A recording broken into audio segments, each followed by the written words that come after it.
Hello everyone, welcome to the channel. आज के हमारी इस क्लास में हम लोग एसएससी जीडी 2025 के एग्जाम से रिलेटेड जीके एंड जीएस की टॉप एमसीक्यूज को डिस्कस करने वाले हैं। ये हमारा प्रैक्टिस सेट 7 है। इसके पहले 6 सेट्स को ऑलरेडी हम कवर कर चुके हैं, जिसमें बहुत ही इंपॉर्टेंट क्वेश्चंस को कलेक्ट करके आपके सामने प्रेजेंट किया गया है और उनका डिटेल्ड एक्सप्लेनेशन भी है, तो उन क्लासेस को जरूर कवर करें। स्टार्ट करते हैं अपने फर्स्ट क्वेश्चन से।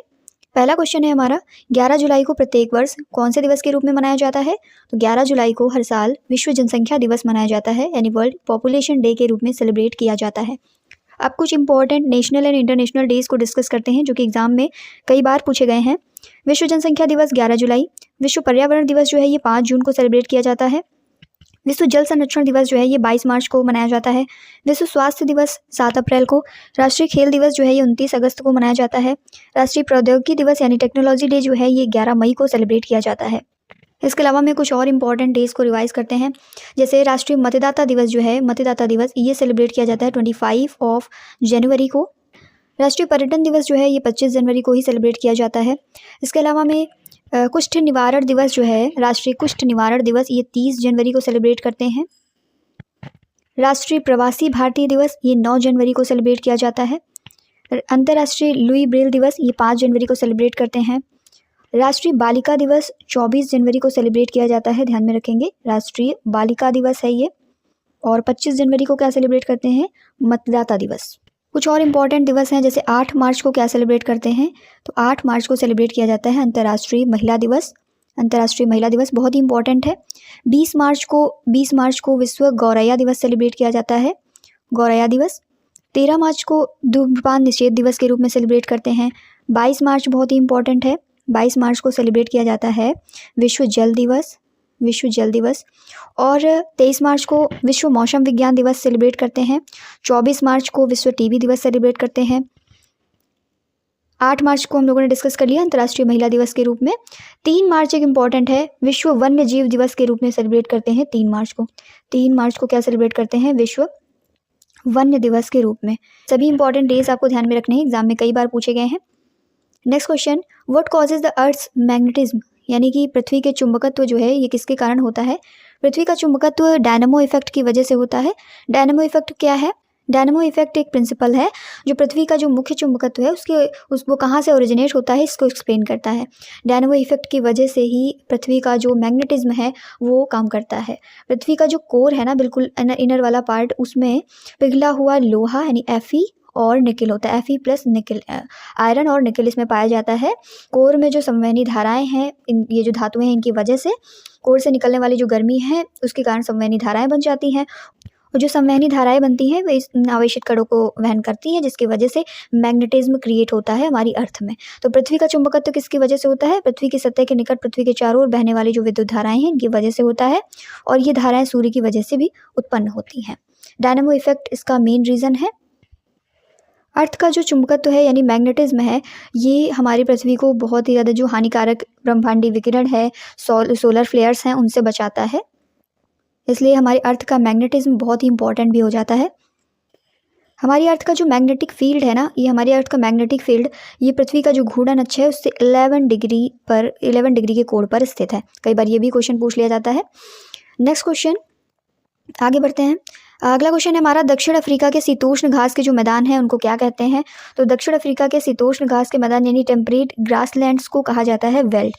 ठीक है, अब कुछ इंपॉर्टेंट घास के मैदान हैं, जैसे अफ्रीका के घास के मैदानों को सवाना कहते हैं। सवाना घास के मैदान अफ्रीका से बिलोंग करते हैं। सेराडो घास के मैदान जो है ये दक्षिण अमेरिका से बिलोंग करते हैं। प्रेरी घास के मैदान उत्तरी अमेरिका के मेन ग्रासलैंड्स हैं, ये बहुत ही बड़े एरिया में फैले हुए शीतोष्ण घास के मैदान है प्रेरी। स्टेपी घास के मैदान जो है ये मध्य एशिया में पाए जाते हैं, मेनली रशिया वाले रीजन में। ठीक है, रशिया वाले रीजन में स्टेपीज पाए जाते हैं। ये भी शीतोष्ण घास के मैदान है, इसमें घास की छोटी वृद्धि होती है, बहुत ज़्यादा वृद्धि देखने को नहीं मिलती है। मेडो घास के मैदान मेनली ब्रिटेन में पाए जाते हैं। पंपास घास के मैदान जो हैं ये अर्जेंटीना और उरुग्वे में भी पाए जाते हैं, अर्जेंटीना और उरुग्वे में भी पाए जाते हैं पंपास घास के मैदान। इसके अलावा में दक्षिण अफ्रीका के वेल्ड घास के मैदान इंपॉर्टेंट है। वेल्ड घास के मैदान जो है ये दक्षिण अफ्रीका और साथ के साथ कहाँ पर पाए जाते हैं? हंगरी में भी पाए जाते हैं, हंगरी में भी ये देखने को मिलते हैं। डाउन्स जो है ऑस्ट्रेलिया के मेनली हैं घास के मैदान, और इसके अलावा ये सोवियत संघ, न्यूजीलैंड और ऑस्ट्रेलिया में तो पाए ही जाते हैं। न्यूजीलैंड और सोवियत संघ में भी ये पाए जाते हैं, ध्यान में रखेंगे। साहेल एक है साहेल। साहेल जो घास के मैदान हैं ये सहारा रेगिस्तान में पाए जाते हैं, सहारा के दक्षिण में। ठीक है। World refugee day is observe every year as, विश्व शरणार्थी दिवस जो है ये हर वर्ष कब मनाया जाता है? तो विश्व शरणार्थी दिवस मनाया जाता है 20 जून को। विश्व शरणार्थी दिवस प्रतिवर्ष 20 जून को मनाते हैं। ये दिवस दुनिया भर में शरणार्थियों की स्थिति के बारे में जागरूकता बढ़ाने के लिए समर्पित है। दिसंबर 2000 में संयुक्त राष्ट्र द्वारा इसको अंतर्राष्ट्रीय दिवस के रूप में नामित किया गया था। कुछ और इंपॉर्टेंट दिवस को डिस्कस करते हैं, जैसे 18 जून जो है, 18 जून को गोवा क्रांति दिवस मनाते हैं। 17 जून को मनाते हैं विश्व मरुस्थलीकरण और सूखा निवारण दिवस। 22 मई को सेलिब्रेट करते हैं अंतर्राष्ट्रीय जैव विविधता दिवस। और कुछ इंपॉर्टेंट दिवस हैं जैसे 22 मई को हम लोगों ने डिस्कस किया। 22 अप्रैल को क्या सेलिब्रेट करेंगे? तो 22 अप्रैल को सेलिब्रेट करते हैं पृथ्वी दिवस। 22 मार्च को जल दिवस। 22 मई को अंतर्राष्ट्रीय जैव विविधता दिवस। तो ये तीनों सीरियल्स हैं, ध्यान में रखेंगे। 10 अप्रैल को क्या सेलिब्रेट करते हैं? 10 अप्रैल को सेलिब्रेट किया जाता है वर्ल्ड होम्योपैथी डे, होम्योपैथी दिवस सेलिब्रेट करते हैं। इसके अलावा 7 अप्रैल को विश्व स्वास्थ्य दिवस सेलिब्रेट करते हैं। राष्ट्रीय समुद्री दिवस कब सेलिब्रेट किया जाता है? तो ये 5 अप्रैल को सेलिब्रेट करते हैं राष्ट्रीय समुद्री दिवस, राष्ट्रीय समुद्री दिवस। ठीक है। विश्व मलेरिया दिवस कब सेलिब्रेट किया जाता है? तो विश्व मलेरिया दिवस सेलिब्रेट करते हैं 25 अप्रैल को। 25 अप्रैल को विश्व मलेरिया दिवस, विश्व मलेरिया दिवस सेलिब्रेट करते हैं। एक बहुत ही इंपॉर्टेंट डे है विश्व बौद्धिक संपदा दिवस। बौद्धिक संपदा दिवस कब सेलिब्रेट करते हैं? तो बौद्धिक संपदा दिवस सेलिब्रेट किया जाता है 26 अप्रैल को। 26 अप्रैल को। जलियांवाला बाग नरसंहार जो है 13 अप्रैल को हुआ था, तो जलियांवाला बाग नरसंहार के रूप में जाना जाता है 13 अप्रैल को। आरबीआई के स्थापना दिवस के रूप में 1 अप्रैल को सेलिब्रेट करते हैं इसको। आरबीआई का स्थापना दिवस है। ठीक है। तो कुछ अदर इंपॉर्टेंट डेज को भी हम लोगों ने डिस्कस किया। आगे बढ़ेंगे। भारत के सीमा सुरक्षा बल का स्थापना दिवस जो है किस तिथि को मनाया जाता है? तो सीमा सुरक्षा बल का स्थापना दिवस यानी कि बॉर्डर सिक्योरिटी फोर्स जो है इसका फाउंडेशन डे सेलिब्रेट किया जाता है 1 दिसंबर को। साथ के साथ 15 जनवरी को ध्यान में रखेंगे, थल सेना दिवस मनाते हैं हम। भारतीय राष्ट्रीय थल सेना दिवस जो है 15 जनवरी को सेलिब्रेट किया जाता है। भारत का जो सीमा सुरक्षा बल है इसकी स्थापना हुई थी 1 दिसंबर 1965 में, यानी बॉर्डर सिक्योरिटी फोर्स जो है वो इस्टेब्लिश हुआ था इंडिया में 1 दिसंबर 1965 में।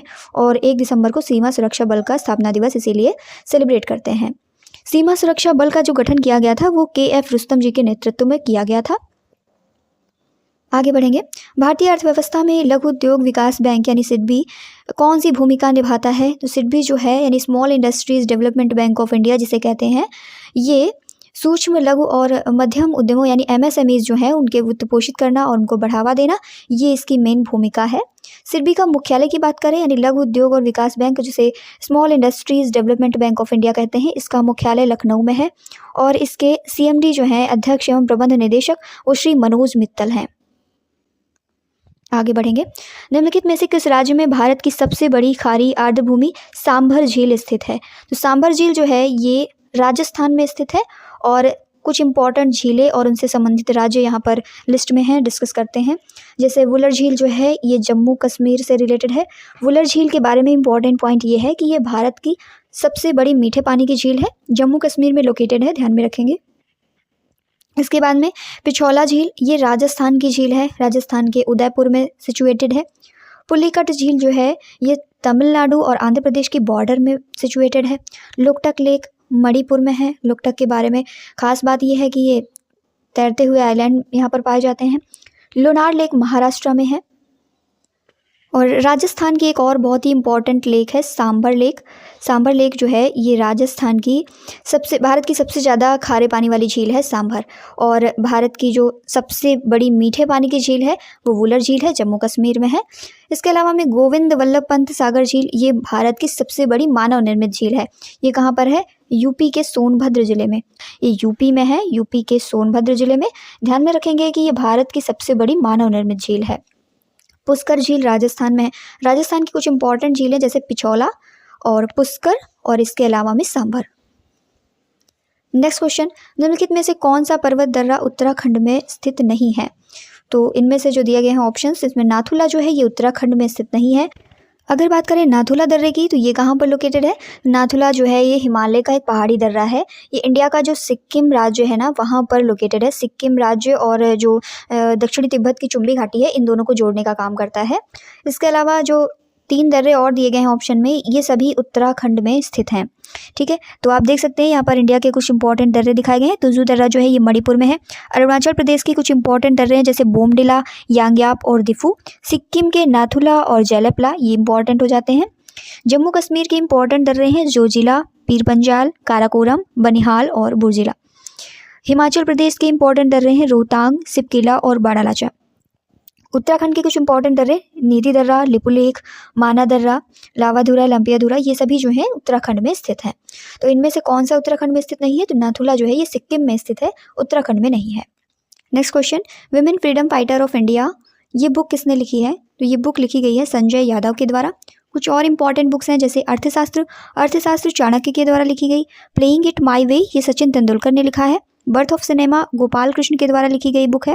A bunch of old letters ये लिखा है जवाहरलाल नेहरू ने। अ बिलियन इज एनफ ये लिखा है अशोक गुप्ता ने। नेक्स्ट क्वेश्चन, मेघना की एक मुख्य धारा बराक नदी जो है वो निम्नलिखित में से किस राज्य से निकलती है? तो मेघना की जो मुख्य धारा है बराक नदी ये निकलती है मणिपुर से।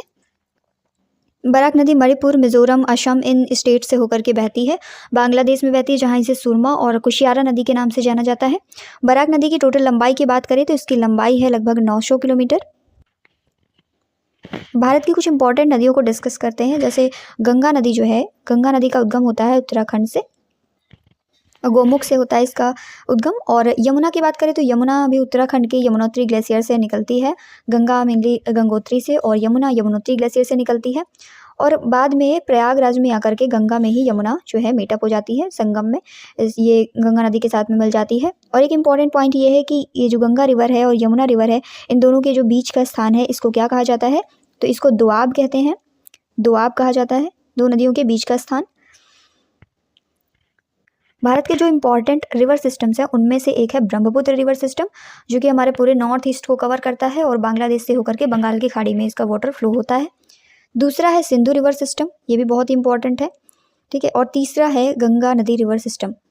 गंगा रिवर सिस्टम जो है इसमें यमुना और इसकी कई सारी छोटी बड़ी सहायक नदियाँ आकर के मिलती हैं। सिंधु की भी सहायक नदियाँ हैं। सिंधु का उद्गम जो है ये तिब्बती पठार जो है वहाँ पर मानसरोवर झील से होता है। सिंधु यहाँ से निकल करके इंडिया होती हुई पाकिस्तान में जा करके फिर अरब सागर में अपना मुहाना यानी अपना जल गिराती है। नर्मदा नदी को डिस्कस करें तो ये लगभग इंडिया के मिड पार्ट से होकर के जाती है, गुजरात वाले पोर्शन के नीचे से, यहाँ से होकर के मध्य प्रदेश के जो अमरकंटक पहाड़ियाँ हैं वहाँ से निकलती है। और अपोजिट डायरेक्शन में, अपोजिट क्यों? क्योंकि हमारी जो ढलान है वो इस तरीके से है, मतलब सारी नदियाँ लगभग बंगाल की खाड़ी में आकर के गिरती हैं साउथ की, लेकिन दो महत्वपूर्ण नदियाँ हैं जो कि एक्सेप्शन है इस मामले में, नर्मदा और दूसरी है तापी। नर्मदा और तापी जो है ये अपोजिट डायरेक्शन में बहती हैं, भ्रंश घाटी से होकर के बहती हैं, अरब सागर में अपना जल गिराती हैं। नर्मदा नदी निकलती है अमरकंटक पहाड़ी से मध्य प्रदेश में। और अगर हम लोग डिस्कस करें सोन नदी की, तो सोन जो है ये गंगा की सहायक है, ये भी अमरकंटक की पहाड़ियों से निकलती है, सोनभद्र से मिर्ज़ापुर होते हुए बिहार पहुंचती है।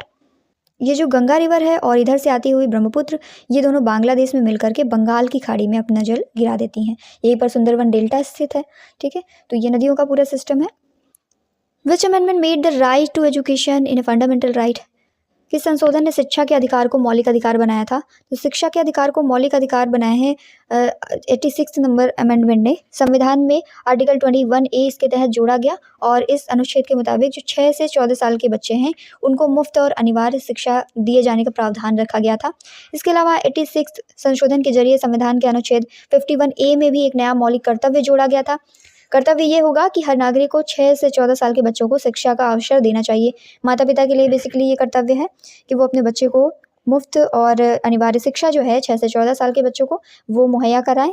और 21A में ये मूल अधिकार है बच्चों का कि 6 से 14 साल के जो बच्चे हैं उनको मुफ्त और अनिवार्य शिक्षा मिले। तो ये बहुत ही इंपॉर्टेंट अमेंडमेंट था। कुछ और इम्पॉर्टेंट अमेंडमेंट्स को डिस्कस करते हैं, जैसे कि जो 7वां संविधान संशोधन था आया था 1956 में। 1956 में आया था, राज्य पुनर्गठन आयोग था।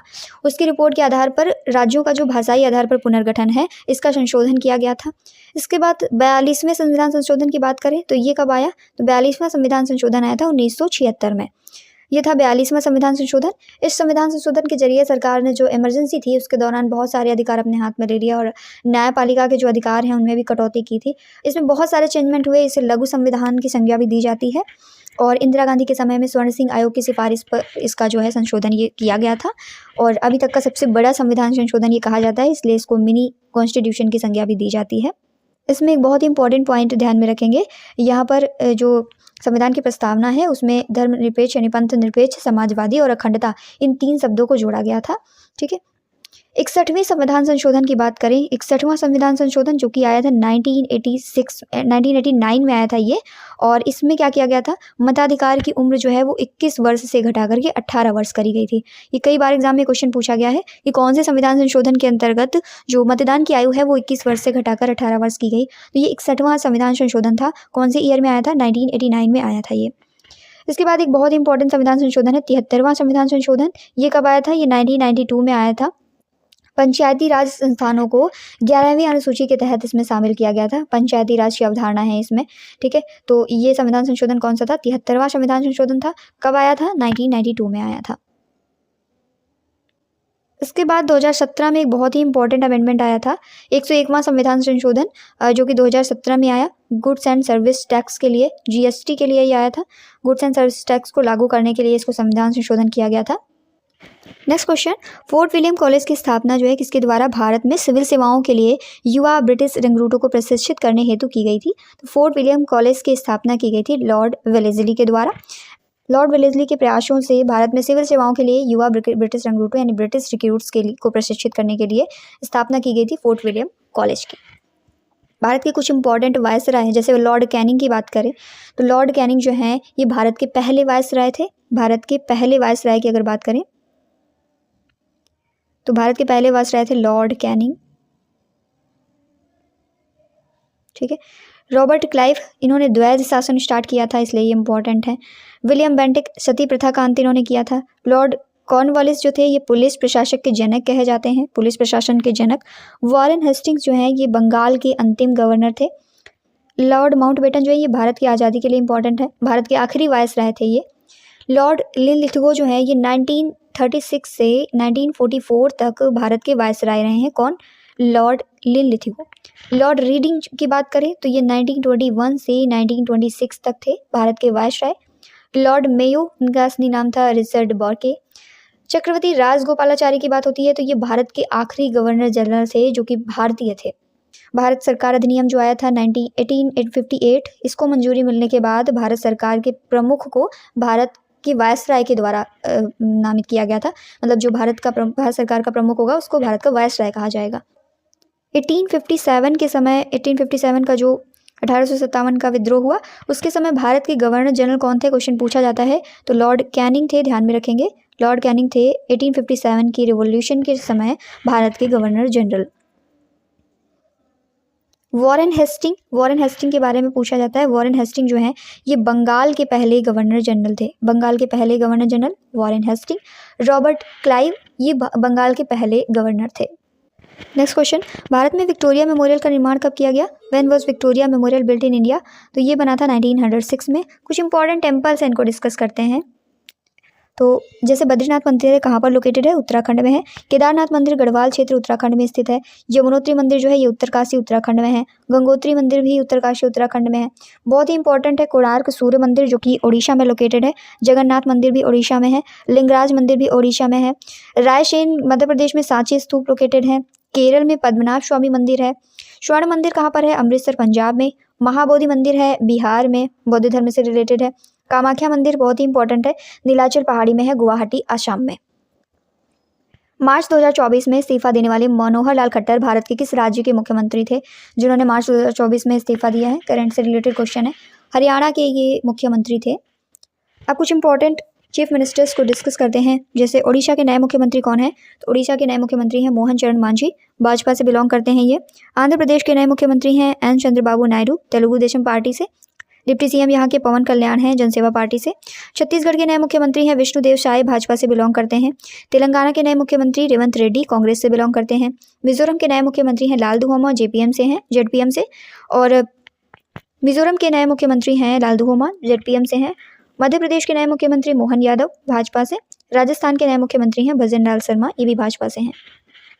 नेक्स्ट क्वेश्चन, मधु के लिए मधुमक्खियों और छत्तों का पालन और रखरखाव क्या कहलाता है? तो इसे एपीकल्चर बोला जाता है। मधुमक्खियों के पालन को एपीकल्चर, फूलों की खेती फ्लोरिकल्चर, रेशम कीट पालन सेरिकल्चर और मत्स्य पालन पिशीकल्चर कहलाता है। मानव शरीर की सबसे छोटी हड्डी कौन सी है? तो मानव शरीर की सबसे छोटी हड्डी है कान की हड्डी, जिसे स्टपीस कहा जाता है। और इसी के साथ मानव शरीर की जो सबसे बड़ी हड्डी है इसे फीमर कहा जाता है। ये कहाँ पर पाई जाती है? तो ये थाई में पाई जाती है, मनुष्य की जांघ में पाई जाती है। डीएनए का पूर्ण रूप क्या है? What is the full form of DNA? तो डीएनए का फुल फॉर्म होता है डीऑक्सी राइबोन्यूक्लिक एसिड। डीएनए की पहचान सबसे पहले की थी 1869 में स्विस रसायन शास्त्री थे फ्रेडरिक मिशचर। डीएनए मेनली केंद्रक में पाया जाता है और इसके न्यूक्लियोटाइड्स अणुओं में शर्करा डीऑक्सीराइबोस और नाइट्रोजनी समाचार एडेनिन, ग्वानिन, थायमिन और साइटोसिन होते हैं। An instrument use to measure the electric current in a circuit is called. एक ऐसा यंत्र जिसका उपयोग किया जाता है परिपथ में विद्युत धारा को नापने के लिए। तो विद्युत धारा को नापने के लिए एमीटर यूज करते हैं। फिजिक्स से रिलेटेड क्वेश्चन है ये। एक यंत्र जिसका उपयोग परिपथ में विद्युत धारा को नापने के लिए किया जाता है, विद्युत धारा को नापने के लिए एमीटर यूज करते हैं। थर्मोमीटर क्या है? तो थर्मोमीटर बेसिकली ऐसी युक्ति होती है जिसके द्वारा टेम्परेचर को मेजर किया जाता है। ओम मीटर क्या है? ये एक विद्युत उपकरण है जो विद्युत प्रतिरोध को मापता है। ठीक है।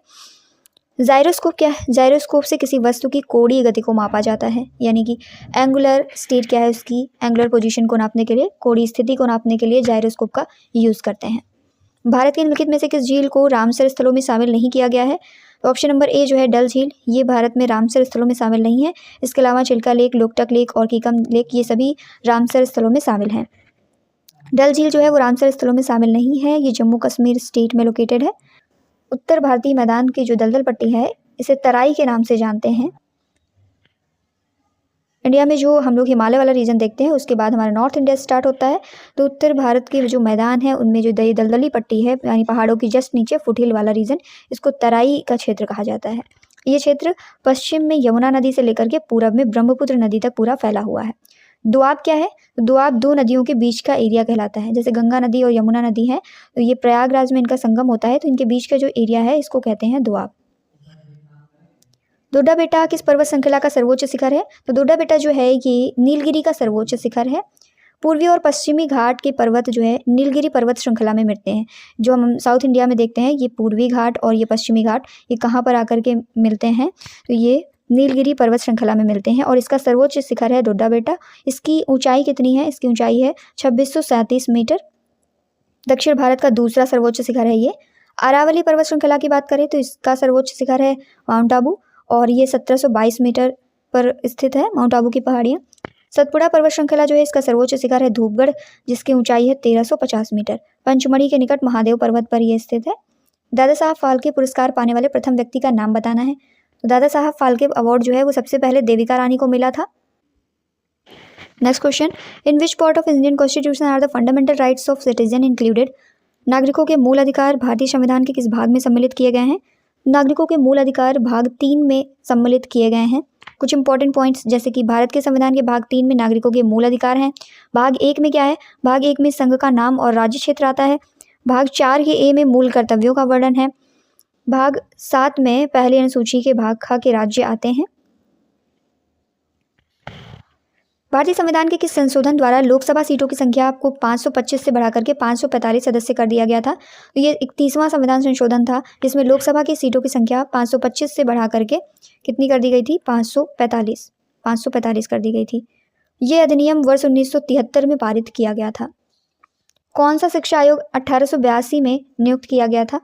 तो हंटर आयोग जो है ये आया था 1882 में। लॉर्ड रिपन ने भारतीय शिक्षा के विषय में एक कमीशन गठित किया था जिसे भारतीय शिक्षा आयोग कहा गया। विलियम हंटर की अध्यक्षता में आयोग का गठन होने के कारण इसका नाम हंटर कमीशन पड़ा था। कुछ इंपॉर्टेंट राज्य और केंद्र शासित प्रदेश उनकी राजधानियां दी गई हैं और बेमेल जोड़ी जो है उसका चयन करना है यहाँ पर। तो ऑप्शन नंबर डी जो है मध्य प्रदेश लखनऊ ये बेमेल है। इसके अलावा तेलंगाना, हैदराबाद, असम की राजधानी दिसपुर, लक्षद्वीप की कावारती ये बिल्कुल सही है। इंपॉर्टेंट स्टेट्स और उनकी राजधानियाँ दी गई हैं। अरुणाचल प्रदेश ईटानगर, त्रिपुरा अगरतला, नागालैंड कोहिमा, मणिपुर इम्फाल, मिजोरम आइजॉल, असम दिसपुर, मेघालय शिलोंग, सिक्किम की राजधानी गंगटोक, हिमाचल प्रदेश शिमला, उत्तराखंड देहरादून, पंजाब चंडीगढ़, हरियाणा चंडीगढ़, उत्तर प्रदेश लखनऊ, बिहार पटना, झारखंड रांची, पश्चिम बंगाल कोलकाता, उड़ीसा भुवनेश्वर, मध्य प्रदेश भोपाल, छत्तीसगढ़ रायपुर, राजस्थान जयपुर, गुजरात गांधीनगर, महाराष्ट्र मुंबई, कर्नाटक बेंगलुरु, गोवा पणजी और केरल की राजधानी तिरुवनंतपुरम, तमिलनाडु चेन्नई, आंध्र प्रदेश अमरावती और तेलंगाना की राजधानी हैदराबाद। केरल में फसल की कटाई पर कौन सा उत्सव मनाते हैं? तो केरल में फसल की कटाई पर ओणम मनाया जाता है। 10 दिनों तक ये सेलिब्रेट किया जाता है। लोहड़ी की बात करें तो ये हर साल 18 फरवरी को सेलिब्रेट करते हैं। सिख समुदाय के लोग पूरे उत्तर भारत में इसको मनाते हैं। बैसाखी मनाया जाता है अप्रैल महीने में पंजाब में फसल कटने पर। पोंगल सेलिब्रेट किया जाता है तमिलनाडु में। इसी के साथ आज की क्लास हमारी यहीं पर एंड होती है। वीडियो अच्छी लगी तो लाइक करना ना भूलें। चैनल पर नए हैं तो सब्सक्राइब करके बेल आइकन को प्रेस कर लें ताकि आगे आने वाले जो भी सेट्स हैं उनकी नोटिफिकेशन आपको टाइम टू टाइम मिलती रहे। Thank you.